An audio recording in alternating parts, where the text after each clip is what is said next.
Je suis Mohamed Behiche, professeur technique de production et de CFAO. Nous avons la fraise une taille ici. Et nous voudrions enlever cette partie orange ici. Donc la surépaisseur.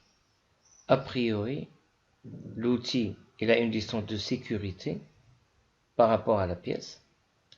Et il va se déplacer, il va commencer à usiner. Et nous allons rajouter une distance de sécurité après l'usinage. A priori, nous avons ce cas de figure. Nous avons la longueur de déplacement de la position initiale à la position finale. Nous avons ici du centre à ce point-là, c'est le rayon, puis après la distance de sécurité, l'engagement, puis L, etc.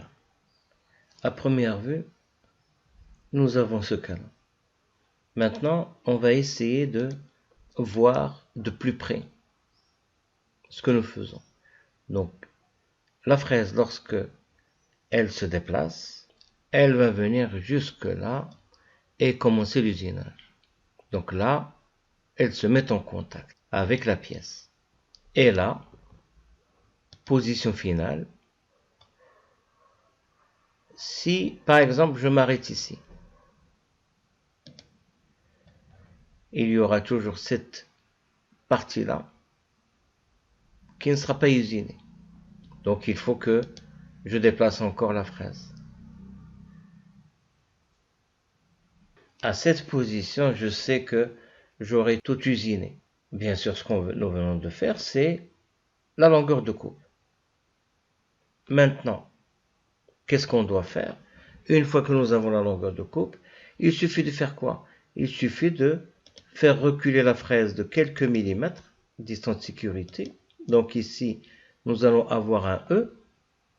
Et nous allons déplacer un tout petit peu vers la gauche cette fraise-là, E'. Voilà le cas réel. Donc ça, c'est bon. Et ça, c'est faux.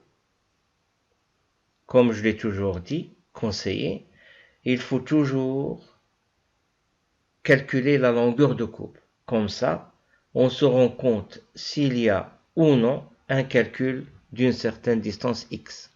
Nous allons représenter la position initiale de la fraise par un cercle.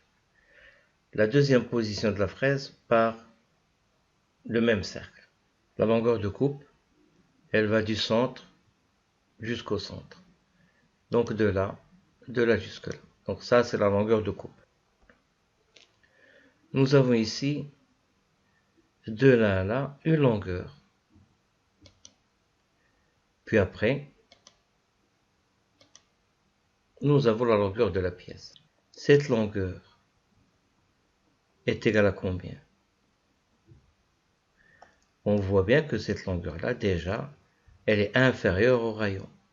C'est une distance inconnue qu'il va falloir calculer. Donc c'est x. Maintenant, essayons de calculer cette distance. La distance de cette surface-là à la surface usinée, c'est quoi? C'est la profondeur de pince. Donc c'est A. Dessinons ce triangle-ci. Ce segment, donc ce côté du triangle, est égal à x. Ce côté-ci est égal au rayon, bien sûr de la fraise. Maintenant, ce côté-ci est égal à quoi? Essayez de réfléchir. Nous avons d'ici à là le rayon. Et d'ici à là, nous avons la profondeur de pince. Donc ce côté-là est égal au rayon moins A. Nous nous retrouvons avec ce triangle rectangle ici. Comme vous pouvez le constater, nous avons l'hypoténuse qui est égale à R. Et nous avons les côtés R moins A et x. Il y a une formule qui dit que le carré de l'hypoténuse est égal à la somme des carrés des deux autres côtés. Donc r au carré égale x au carré plus r moins a au carré. Nous pouvons bien sûr faire les calculs, voilà le détail de tous ces calculs-là, jusqu'à trouver que x est égal à racine carrée de a facteur 2r moins a. Maintenant, pour calculer la longueur de déplacement total avec engagement et dégagement, qu'est-ce qu'il faut faire? Il faut seulement déplacer un tout petit peu la fraise pour créer l'engagement et déplacer la fraise un tout petit peu de ce côté-ci. Donc là, c'est la longueur d'usinage total. Voilà la situation actuelle. Donc nous avons x ici, E, L, E'.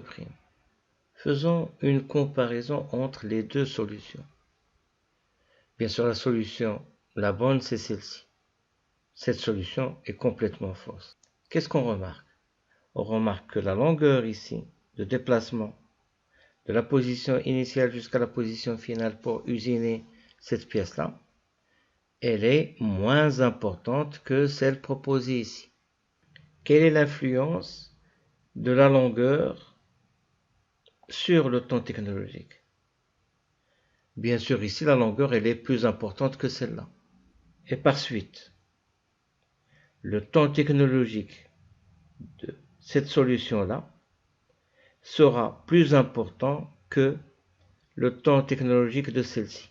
Et par la suite, on va gaspiller du temps par cette solution-là. Donc cette solution-là, elle est plus économe en temps technologique que celle-là. La bonne solution, c'est celle-ci. Comment on a fait?